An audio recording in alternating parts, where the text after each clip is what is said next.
Hello everyone, this is Supratik here. Welcome back to my channel, and this video is going to be the third video for the preparation strategy for mental ability in NTSE stage 1. Today I am going to discuss the few last topics of mental ability, a little small discussion about them, about the types of questions being asked in those topics, and other than that I will be discussing about test series and also a discussion about why mental ability is important and how can you go about it while your preparation. So let's get started. The first topic for today is mathematical operations. This is the 11th topic overall, and I had written this part already for you all. So P is, let's say, a quantity, star Q, which is another quantity, delta R equal to S. Delta R equal to S. So here star and delta are symbols, and they may hold the meaning like addition, subtraction, multiplication, division, and that you can find out because these quantities will be mentioned, P, Q, R and S. So since the name mathematical operations, so we need to use the basic operations of mathematics, and the questions are normally in a numerical form. There can be other types of questions as well here, but usually it's not numerical form, and in stage 1, even in stage 2 also it will be numerical form. So that is the first topic done. Now the 12th topic overall, and the second topic for today is problems related with figures. Now problems related with figures is a broad topic because questions in problems related with figures are mixed with sequence series. It can be asked in sequence series form, it can be asked in analogy form, it can be asked in classification form. So that makes this a broad topic, and many questions are asked from this part in NTSE stage 1, in NTSE stage 2 also, and this is one of the parts where you can score by doing yourself, because observation skills are the only thing needed in problems related with figures, and these types of questions can be solved by everyone if they have more time. So why to practice this part? We need to practice this part so that we have the exam environment speed and practice to solve these types of questions, because in exams what happens is these types of questions require observation, and everybody can do that, but people who lack observation skills and people who can't do it quick enough will be left behind. So this part needs practice, and that's the 12th part done. And I can't discuss much questions about figures here because it is a very broad topic, and taking any one type of question will undermine the importance of any other type of question. So let's take the 13th topic overall and the last topic of today, which is ranking in a class. Now this is not a topic, this is not a chapter. I've just taken this because this is one type of question which is frequently I have seen in many competitive exams, and it is there in NTSE as well, most probably more in stage 2, but depending on your state it can be asked in stage 1 as well. So what happens in ranking is that suppose this is a class, and suppose there is a person named Anju, and he is 12th from the front position of the class and 26th from the back position, means last position. So they will ask that how many total students are there in the class. Now what you can do to solve these types of questions is, suppose you write down the information. Suppose this is Anju and he is 12th from top. So 12th from top means he is, suppose this is first and this is suppose last. I'm not, since I don't know the number, I'm just saying last, and this is first. So treat it like if he is 12th from the starting, then there are 11 people above him, and if he is 26th from bottom, if he is 26th from bottom, that means below him there are 25 people. So what can be the type of question asked is, how many people are there in the class? So you can easily see 11 and 25 plus 1, that is Anju himself. So this is 11 plus 25 is 36, plus 1, 37. Now what many students do is, they do just 12 plus 26, and that gives you 38, but that is the wrong answer. In many books, this has a direct formula. They'll say 12 plus 26 minus 1, which gives 37. But instead of using that formula, why not we visualize in this manner? So this type of visualization is needed in these types of questions. And to make the question tougher, what they'll do is they'll give you 2 or 3 people like Shivam. There's a person called Shivam. There's another person called Kaushik. There's another person called Kausal. And there's a person, let's say Anju.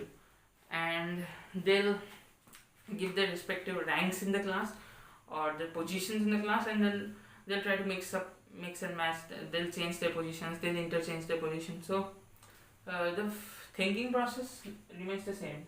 Try to do it in this manner, because I have solved questions in this manner and I've always got most of these questions correct.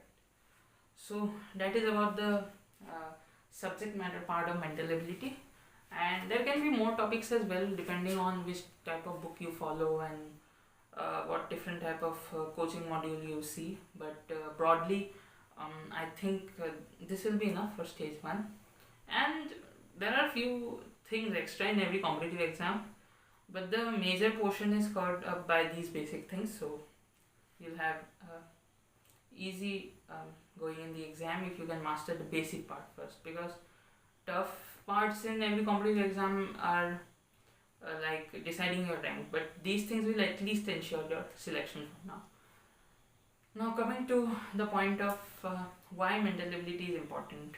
Now mental ability is important because math alone has 100 marks and SAT alone has 100 marks. But here you have to study so much. Here you have to study SST, you have to study maths, you have to study science.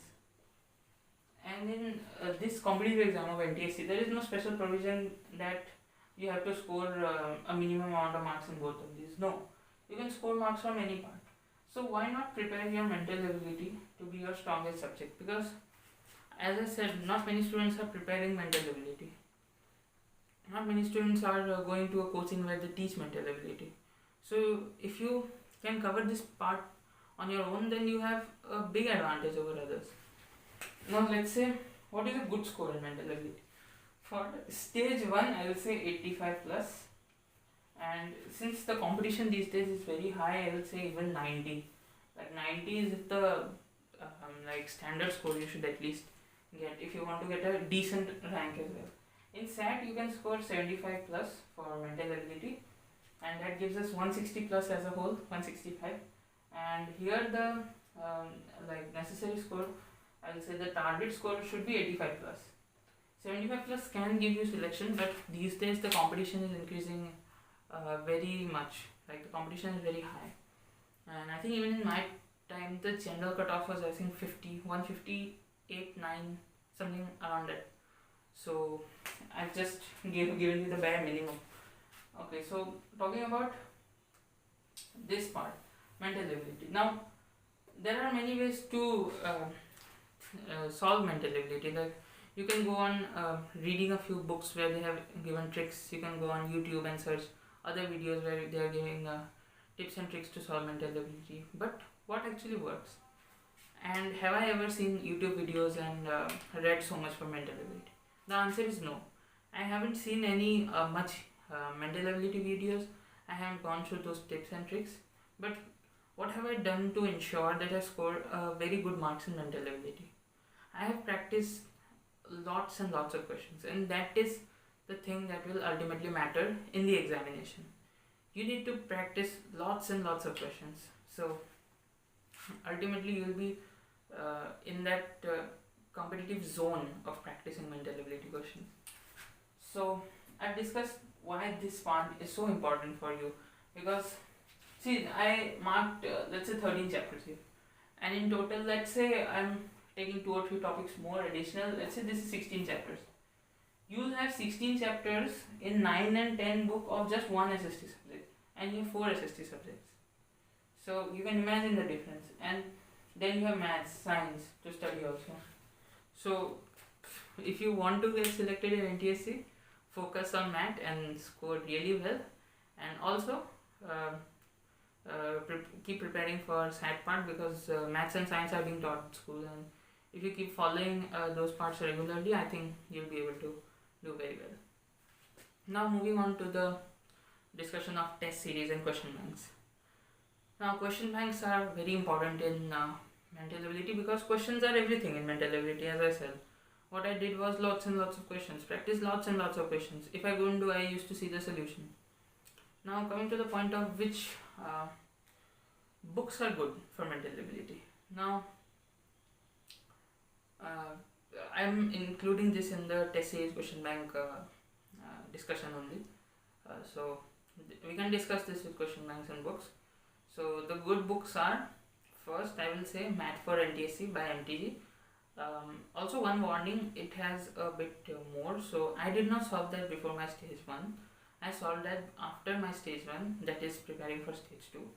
And the second book I would like to say is any coaching module which you may have. Now let's say you don't have a coaching module. So if you have the DPPs, like you can order the DPPs online, and if you are not willing to do the DPPs also, like you can get some question banks of other publications like Disha publication or some other publications you will surely get. So try buying those, and especially for state level math papers, try to solve the previous year questions. They may repeat one or two because they don't have a huge bank of questions to give few questions from, and they'll end up repeating one or two also.